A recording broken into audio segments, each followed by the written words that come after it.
Hey there, do you know that there's other options than liquidating and selling probate real estate? And I want to go through all of these options in today's video. But before we do that, please like, subscribe, hit the notification bell, please comment below with any questions, and go into my bio and click the probate real estate resource page where I can connect you with anyone you need, from house cleaning to downsizing and declutterment companies, all the way to probate real estate attorneys.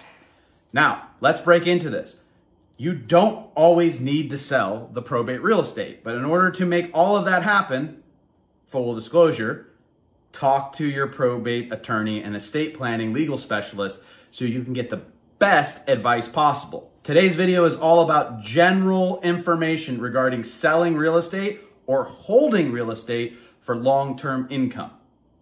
Now, if the property, which is the primary residence, is already in a trust or some sort of entity, then that is going to need to be figured out.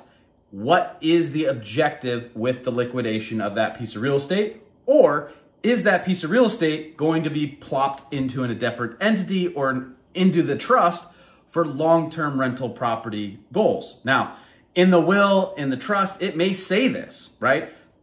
When so-and-so dies, their primary residence is going to go and transfer to being a rental property. That would be the clearest and concise path, right? But that's not always the case, right? Sometimes families own a bunch of rental properties, but the primary residence is still owned by the individual owners that have deceased. And when that happens, the personal representative, the heirs, the family needs to collectively make a decision. Does it make sense to sell the property, or does it make sense to transfer it to the rental portfolio and make sure that we now have new people on title? Sometimes what we'll see with this is somebody that pulled out that property or never put it in the trust because they wanted to finance or refinance that property, and the lender wouldn't allow it to be connected to all the rest of the investment portfolio. That is a common thing that comes up. But what I want to tell you is you kind of have three options when the family does not want to sell. One, hold it as a rental property for long-term cash flow. Number two, turn it into an Airbnb. That is going to be your short-term rentals, and that's going to be cash flow and typically in areas that are vacation destinations. Number three, the state or the personal representative could decide to sell that property on a promissory note, aka owner finance it, or an installment sale to continually growing wealth, but not be the landlord in the situation, right? So not in every circumstance does it need to be figured out all the way to final distribution and liquidated and sold. What we're seeing is that people who have planned this out in prior years to being deceased typically have a plan for the primary residence. But sometimes the family doesn't need the money, right? Doesn't want the tax implications, or doesn't want to deal with selling the property. They just want to be able to remove the items and insert renter.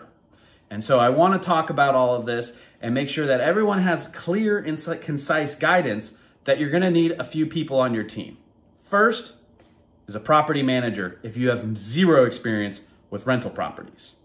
A property manager is going to be able to research, provide you data, and show you what the potential projection of income is on that property over the long term. Typically, they're going to give you things like the median rents or the average rents in the area, what that means in terms of their cost, whether it's 5%, 7%, 10%, what else you're going to need in terms of reserves and financial accounting when it comes to the rental property, and ultimately, what is it going to generate you in terms of a net cash flow? And that's going to be profit after everything, including taxes and insurance, expenses, CapEx, vacancy. And also, it's going to be able to configure a gross rent multiplier on acquisition, which means when you're acquiring that property to convert it to a rental, what is the value versus what is its gross rents? And that's typically going to give you a number between 5 and 25. That's really telling you how long those gross rents are going to get you to the break-even point. Also, they may be able to provide you a cap rate for the local area and give you what the actual cap rate of the property is versus stabilizing that property. That's typically over 5+ units, but people sometimes want to run cap rates between 1 and 4 units. Doesn't make sense sometimes, but just wanted to bring it out there. Now, in all of this, your first thing is gaining the research and the professional opinion on what the income stream of that rental property is going to mean for the family in the long term. Now, number two, you're gonna need a handyman or a Rolodex of people who can help you fix, repair, and do things as things come up. Now, sometimes that directly correlates with person number one, the property manager, because they're gonna have those connections. But if you're gonna self-manage it and remove the property manager from it, you're gonna need to have a Rolodex of people who can help you at all hours of the day and in any situation. Number three person that you're gonna need in your back pocket is a certified public accountant, a CPA, so that they can look at all of the situation laid out in a blueprint and say, okay, you're taking this piece of probate real estate, you're not liquidating it and selling it, and so you're gonna hold it. And what does that mean in terms of taxes, right? What does that mean in terms of depreciation? They're gonna be able to map all of that out so that you have a clear understanding of what the cost to operate that rental is going to be, and ultimately provide somewhat of a projection of what type of income that's gonna mean for the entire family.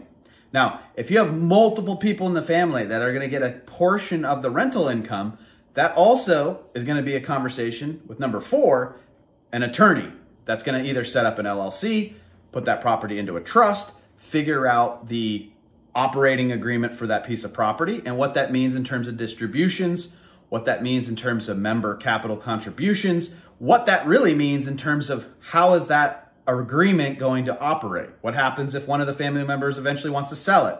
Do the other family members get the first right to acquire their portion? Or does everybody have to agree to sell it at that point if there's a disruption? All of those things need to be talked about with an attorney. So it's not just about, hey, mom and dad died, we're gonna open probate, we've decided not to sell, and then we're not gonna figure out any of this stuff, right? Because all of these items become extremely important when you're holding assets as a collective. Now, if you're the sole beneficiary, the sole personal representative, you have no brothers or sisters, you're in charge of the probate, you can do whatever you want as long as that piece of real estate does not need to sell in order to suffice creditors and debt, okay? And what that means is that if there's a mortgage still on that property, you're going to need to keep paying it. It's not like you inherited it and all of a sudden that mortgage just goes away. So keep that in mind when discussing that with your attorney. As a real estate broker, as somebody who owns rentals, as somebody who's been in the situation where we've come to a piece of probate real estate and we've actually advised them not to sell it, ultimately what that means is that I have no financial gain in helping you other than providing you great advice. And that's what I want to do, because sometimes it doesn't make sense to sell. And that's why I titled that property video in this probate series about it sometimes doesn't make sense to sell. Buying and holding, turning it into an Airbnb, owner financing it on an installment sale or a note and trust deed sometimes makes sense to the greater vision of the estate in terms of max benefit, right? It's all about benefit. It's all about making the situation. Now, if there's a disruption in the estate in terms of beneficiaries or heirs not okay with that property being held as a rental, you're gonna have to figure that out with the attorney. You're gonna have to figure that out with the court system. So, as always, I appreciate anything and everything that you guys are DMing me and emailing me your questions. If I don't know the answer, I am going to refer you out to somebody who is properly trained or experienced or certified to answer these questions. But don't hesitate to ask any questions below. Please schedule a Calendly probate consultation with me by clicking the link in my bio. And I appreciate each and every one of you staying all the way to the end. Thank you so much, and I'll see you in the next one.